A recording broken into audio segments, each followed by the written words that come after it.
Hi friends, welcome to Jo's kitchen. நீங்க இன்னும் நம்ம ஜோஸ் கிச்சன் சேனலை சப்ஸ்கிரைப் பண்ணலையா? சட்டுன்னு சப்ஸ்கிரைப் பண்ணிட்டு லைக் பட்டனை தட்டி விட்டுட்டு வாங்க வீடியோக்குள்ளார போகலாம். கருப்பு கவுனி அரிசி சாப்பிடுறதுனால ஏற்படக்கூடிய நன்மைகள் என்னென்ன, தீமைகள் என்னென்ன அப்படின்னு தான் இந்த வீடியோல பார்க்க போறோம். சோ வீடியோவை ஸ்கிப் பண்ணாம பாருங்க ஃப்ரெண்ட்ஸ். அரிசி அப்படின்னு எடுத்துட்டோம்னா இதுல பல வகைகள் இருக்கு. அரிசி வகைகள்லயே உயர்ந்த அரிசி அப்படின்னா இந்த கருப்பு கவுனி அரிசி தான்.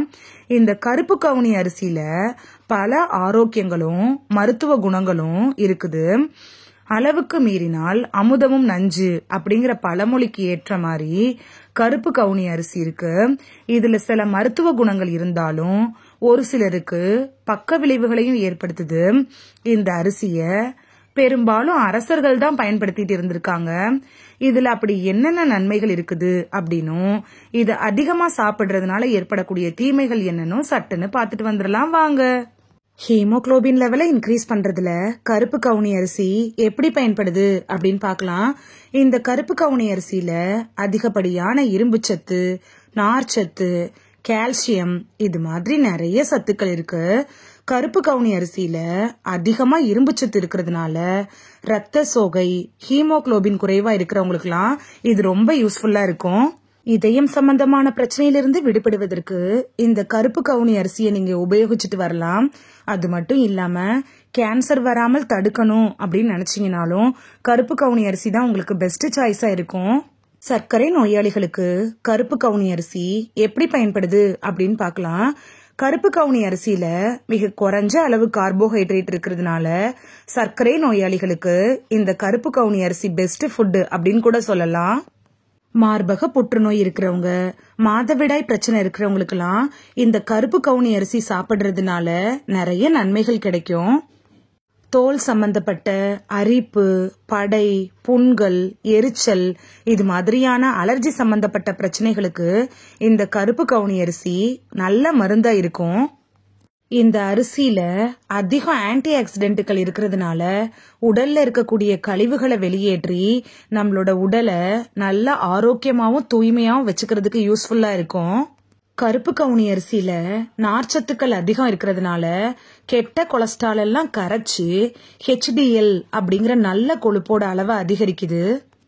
கருப்பு கவுனி அரிசியில 4.9 கிராம் நார்ச்சத்து இருக்கிறதுனால செரிமான கோளாறுகள், வயிறு உப்புசம், வயிற்றுப்போக்கு, வயிற்று வலிகள் பிரச்சனைகளை தடுக்கிறதுக்கு ரொம்ப யூஸ்ஃபுல்லா இருக்கும். ரத்த குழாய்கள்ல படிஞ்சிருக்கிற கெட்ட கொழுப்புகளை கரைக்கிறதுக்கு இந்த கருப்பு கவுனி அரிசி ரொம்ப ஹெல்ப்ஃபுல்லா இருக்கும்.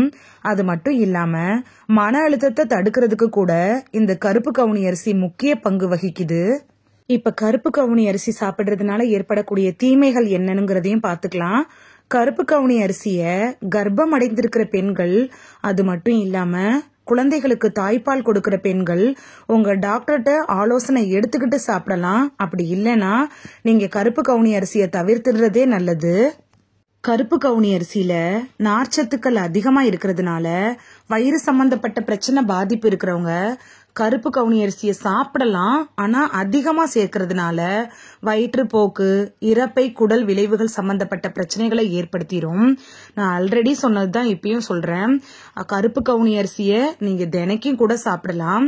ஆனா அதை சாப்பிடுறதுக்கு முன்னாடி அளவுக்கு மிஞ்சினால் அமுதமும் நஞ்சு அப்படிங்கிற பழமொழியை நீங்க ஞாபகத்துல வச்சுக்கிட்டு சாப்பிடணும். அளவுக்கு அதிகமா நீங்க கருப்பு கவுனி அரிசி சாப்பிடுறப்ப உங்களுக்கு அது சில தீங்குகளை கூட ஏற்படுத்திடலாம். குறிப்பு: கருப்பு கவுனி அரிசி சாப்பிட்டு உங்களுக்கு பழக்கம் இல்ல அப்படின்னா உங்க டாக்டர்கிட்ட அட்வைஸ் வாங்கிட்டு நீங்க கருப்பு கவுனி அரிசி எடுத்துக்கிறது நல்லது. இந்த வீடியோல கருப்பு கவுனி அரிசி சாப்பிடுறதுனால ஏற்படக்கூடிய நன்மைகள் என்னென்ன, தீமைகள் என்னென்ன அப்படின்னு தான் நம்ம தெளிவா பார்த்தோம். இந்த வீடியோ உங்களுக்கு ரொம்ப யூஸ்ஃபுல்லா இருந்திருக்கும் அப்படின்னு நம்புறேன். இந்த வீடியோ உங்களுக்கு பிடிச்சிருந்துச்சுன்னா லைக் பட்டனை தட்டி விடுங்க. சப்ஸ்கிரைப் பண்ற ஃப்ரெண்ட்ஸும் மறக்காம லைக் பட்டனை தட்டி விடுங்க. இந்த வீடியோ உங்க ஃப்ரெண்ட்ஸுக்கு பயன்படணும் அப்படின்னு நினைச்சீங்கன்னா ஷேர் பண்ணி விடுங்க. நிறைய பேர் சப்ஸ்கிரைப் பண்ணாம பாக்குறீங்க ஃப்ரெண்ட்ஸ். நீங்களும் சப்ஸ்கிரைப் பண்ணிட்டு பார்த்தா நமக்கு பவர் கிடைக்கும். நீங்க சப்ஸ்கிரைப் பண்ணிட்டு பாக்குறது. இது மாதிரியான வீடியோக்கள் தொடர்ந்து போடுறதுக்கு எங்களை மோட்டிவேட் செய்யற விதமா அமையும் ஃப்ரெண்ட்ஸ். சப்ஸ்கிரைப் பண்றதோட மட்டும் இல்லாம பக்கத்துல இருக்க பெல் ஐகானை கிளிக் பண்ணி ஆளுங்கிற ஆப்ஷனை கிளிக் பண்ணி வச்சிட்டீங்கன்னா நாங்க வீடியோ போட்ட உடனே நோட்டிபிகேஷன் உங்க செல்போனை வந்தடையும். நாளைக்கு வேறொரு ஆரோக்கியமான பதிவுல சந்திக்கலாம். Thank you, by.